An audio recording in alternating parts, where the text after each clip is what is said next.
안녕하세요. 하루 필수 말씀 충전 하필 큐티 조종환입니다. 오늘 함께 나눌 하나님 말씀은 사무엘상 17장 1절에서 23절까지 말씀입니다. 블레셋 사람들이 또 전쟁을 일으키려고 군인을 모두 모아서 유다의 소고에 집결을 시키고 소고와 아세가 사이에 있는 에베스다밈의 진을 치게 됩니다. 사울도 이스라엘 군인들을 집결시켜서 엘라 평지에 진을 친 뒤에 블레셋 군인들과 맞서 싸울 전열을 갖추기 시작을 합니다. 그래서 이제 이 블레셋과 이스라엘이 골짜기를 사이에 두고 이쪽 저쪽 산 위에서 맞서서 버티고 있었습니다. 이제 우리가 일반적으로 골짜기라고 하면은 산과 산 사이예요. 그래서 이쪽 산과 저쪽 산이라고 이렇게 되어져 있는데, 우리가 생각하는 골짜기는 산과 산이 마주쳐서 이제 이 좁은 골짜기를 생각하지만, 이스라엘 지형은 이렇게 산과 산 사이가 굉장히 넓은 평지로 되어져 있기 때문에 이 블레셋과 이스라엘이 이 큰 평지를 두고 서로가 보이는 상태에서의 대치를 보여주는 그런 장면으로 우리가 생각하는 것이 옳겠습니다. 블레셋 진에서 가드 사람 골리앗이라고 하는 장수가 싸움을 걸려고 나왔어요. 이제 우리가 아주 잘 알고 있는 이야기죠. 골리앗이 등장을 합니다. 이는 키가 6규빗하고도 한 뼘이나 더 되었다. 대략적으로 우리가 환산했을 때 3m가 넘는 이제 그런 키를 가진 매우 큰 거인인데, 이 가드 사람의 이 아낙 자손들이 여기에 머물렀고, 이 장대한 키를 가진 이런 아낙 사람들의 후손인 골리앗이 키가 6규빗 3m가 넘는 그런 거인이었다라고 표현하는 것은 함부로 싸움을 걸기 힘든 그 이스라엘의 두려움을 보여주고 있는 그런 표현입니다. 근데 우리가 또 함께 생각을 해볼 것은, 사울이 그만큼까지는 아니더라도 키가 큰 사람으로 소개되었었단 말이에요. 그렇다면 이 전쟁에서 가드 사람 골리앗을 맞설 수 있는 사람은 큰 키를 가진 큰 사울이어야 할 겁니다. 그 기대와 생각을 가지고 이제 싸움을 걸어야 되는데, 사울은 지금 어찌하지 못하고 멈춰 있는 것을 우리가 보게 되는 거죠. 근데 우리가 이 뒤에 있는 이야기들을 살펴보면, 골리앗이라고 하는 사람을 소개할 때에 골리앗의 키를 소개한 후에 그의 무장에 대해서 설명을 하는데 굉장히 자세하게 나오는 걸 우리가 보게 됩니다. 머리에는 노스로 투구를 쓰고 있고, 몸에는 비늘 갑옷을 입고 있고, 그 갑옷의 무게는 놋 5,000세겔이나 되었다라고 소개를 합니다. 다리에는 노스로 만든 각반을 차고 있고, 어깨에는 노스로 만든 창을 메고 있었다. 이렇게 골리앗의 모습을 아주 세세하게 표현하고 있는 걸 우리가 보게 되는데요. 그만큼 이제 골리앗이라고 하는 장수가 온 몸을 꽁꽁 싸매고 있는 엄청난 지금 무장을 하고 있는 것을 보게 됩니다. 전신을 무장하고 있죠. 온 몸에 투구, 갑옷, 각반 뭐 이런 것들이 다 지금 무장이 되어져 있는 거예요. 근데 이제 이 각반이라고 하는 것만 보더라도 성경의 다른 부분에서 이 각반을 소개하는 곳이 없기 때문에, 이 각반을 차는 어떤 무장의 모습은 그리스적인 그런 무장의 모습이라고 학자들은 생각을 하기도 합니다.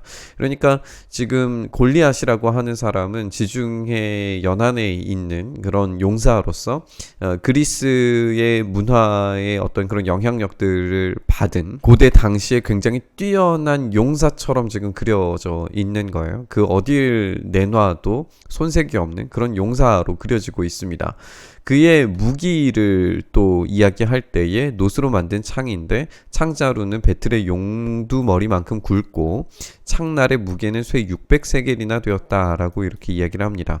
그의 앞에서는 방패를 든 사람이 걸어 나왔다. 그러니까 자기 앞에 방패로 자기를 막아줄 수 있는 사람도 있고, 그리고 창도 엄청나게 큰 창도 들고 있고, 그리고 온 몸이 지금 다 놋으로 된 갑옷으로 쌓여져 있는 것을 보게 돼요.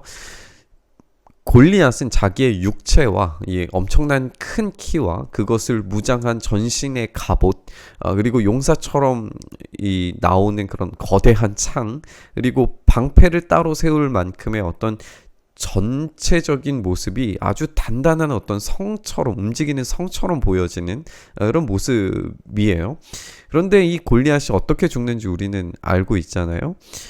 이 아주 작은 얼굴만 아무래도 이제 갑옷이 되어져 있지 않았기 때문에 이 얼굴이 최대의 약점이었을 테고, 오늘 이 본문에서는 칼이 등장하지 않는 걸 보게 되는데 우리가 아는 것처럼 다윗은 골리앗의 칼로 그의 머리를 자르게 됩니다. 그러니까 여기에서 칼이 지금 소개되지 않는 것도 의미심장하죠. 왜냐하면 골리앗이 들고 있던 칼은 결국 다윗의 칼이 될 것이기 때문이에요.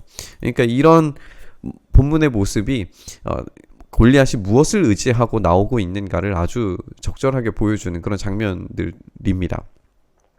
골리앗이 나와서 이스라엘 전선을 마주보고 고함을 질러요. 너희는 어쩌자고 나와서 전열을 갖추었느냐? 나는 블레셋 사람이고 너희는 사울의 종들이 아니냐? 너희는 내 앞에 나설 만한 사람을 하나 뽑아서 나에게 보내어라.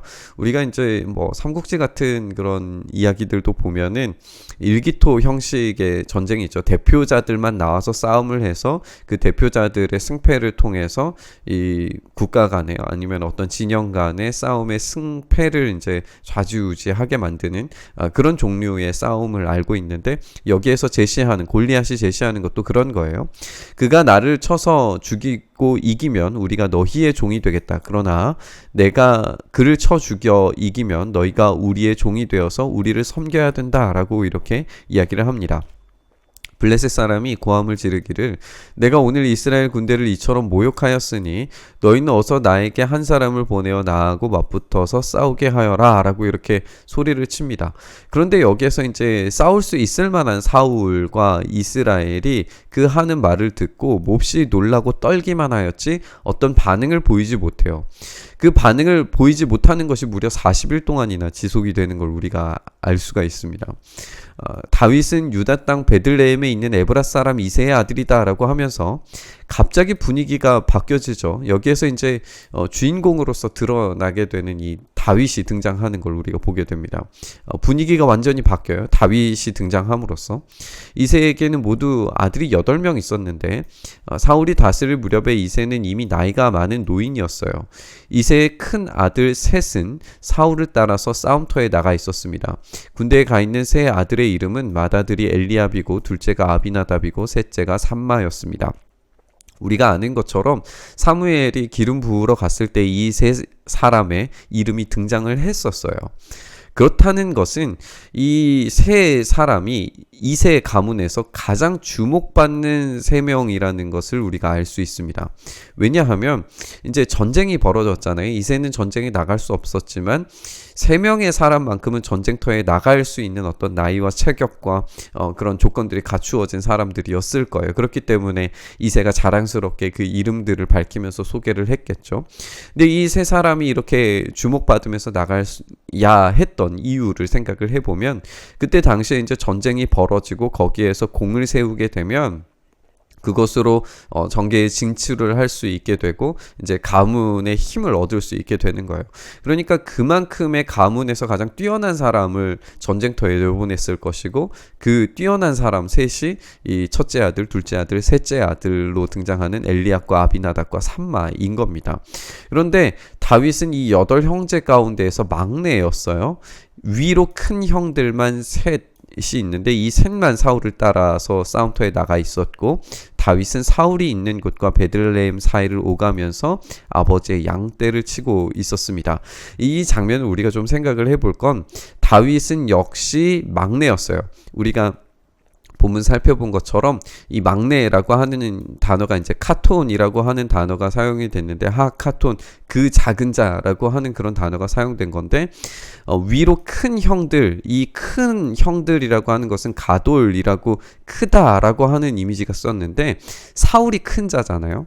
그리고 큰 형들도 가돌이라는 표현이 쓰면서 형들이 큰 자들이고 다윗은 작은 자다. 카톨, 이 하카톤, 작은 자다라고 하면서 큰 자들과 작은 자들의 어떤 이런 대비가 이 한 절 속에서도 보여지는 것 같아요. 그렇게 다윗은 작은 자였지만 전쟁터로 심부름을 통해서 이제 가기 시작을 합니다. 블레셋 사람은 아침 저녁으로 가까이 나와서 싸움을 계속 걸어왔고 40일 동안이나 이제 그 일이 지속됐어요. 이새가 자기 아들 다윗에게 이 볶음국식 한 에바와 빵 10덩어리를 형들에게 가져다 주어라. 그것을 가지고 빨리 진으로 가서 너희 형들에게 전해 주어라. 그리고 이 치즈 10덩이는 부대장에게 갖다 드리고 너희 형들의 안부를 물은 뒤에 형들이 잘 있다는 증거물을 가지고 돌아오는 게 이제 목적입니다. 그 무렵에 사울은 다윗의 형들을 비롯해서 이스라엘 군인들을 모두 거느리고 엘라 평지에서 블레셋 사람들과 싸우고 있었어요. 다음날 아침에 다윗이 일찍 일어나서 양떼를 다른 양치기에게 맡깁니다. 이제 이 양떼를 다른 양치기에게 맡기는 이 순간부터 다윗은 다시 양치기가 되지 않습니다. 이제로부터는 다윗이 치게 될 것이 양이 아니라 이스라엘 백성들을 이제 통치하는 역할로 바뀌어지게 될 거예요. 이제 다윗의 왕의 일, 왕업은 목자로서가 아니라 사울의 종으로서 머무는 것이 아니라 이제는 용사로서 등장하게 될 겁니다. 여기가 이제 이 시작이고 복선처럼 보여지는 거죠. 그리고 아버지 이새가 시킨 대로 짐을 가지고 떠납니다. 그가 진영에 이르렀을 때에 군인들이 마침 전선으로 나가면서 전투 개시의 함성을 울리고 이스라엘과 블레셋 군인이 전열을 지어서 서로 맞서 있었어요.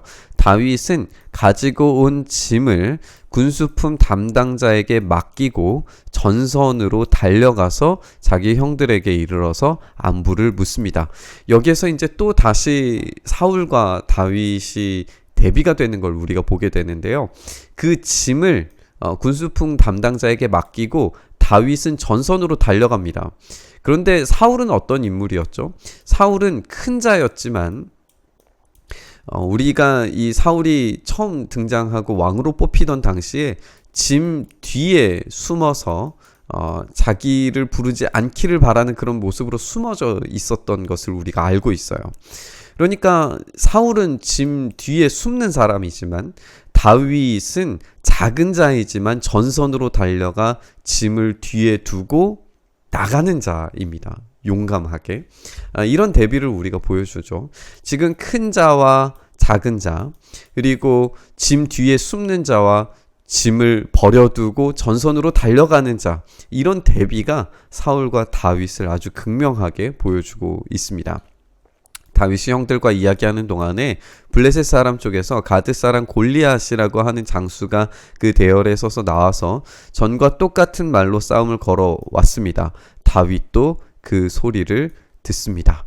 이제 다윗이 그 소리를 듣고 어떤 반응을 보여주게 되는지 우리는 이제 잘 알고 있죠. 싸움터로 이제 직접 나가게 됩니다. 작은 자가 이 싸움의 현장 가운데 도착을 했습니다. 그리고 자신의 왕적인 일을 드디어 이제 하기 시작을 하게 될 겁니다. 우리가 오늘의 장면에서 사울과 다윗이 얼마나 다른 존재로 부각되면서 설명되고 있는지를 살펴볼 수가 있습니다. 그리고 이 사울과 다윗의 대비뿐만 아니라 이 골리앗의 모습도 우리가 살펴볼 수가 있었어요. 골리앗은 모든 온 몸에 이제 갑옷으로 다 중무장한 그런 용사, 그 시대의 용사로 등장을 하고 있는 걸 우리가 보게 됩니다.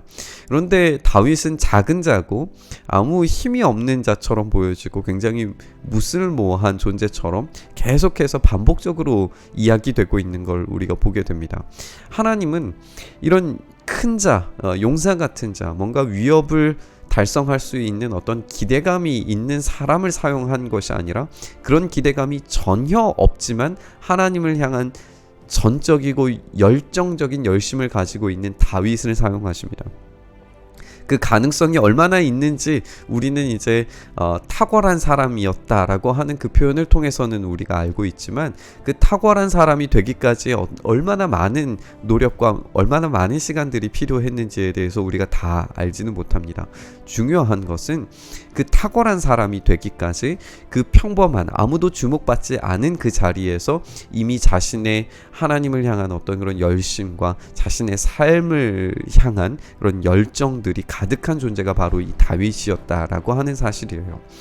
우리는 주목받는 자리, 뭔가 기대감이 있는 자리에서 활약하고 싶지, 기대감이 없는 자리에서 활약하고 싶은 생각은 없습니다.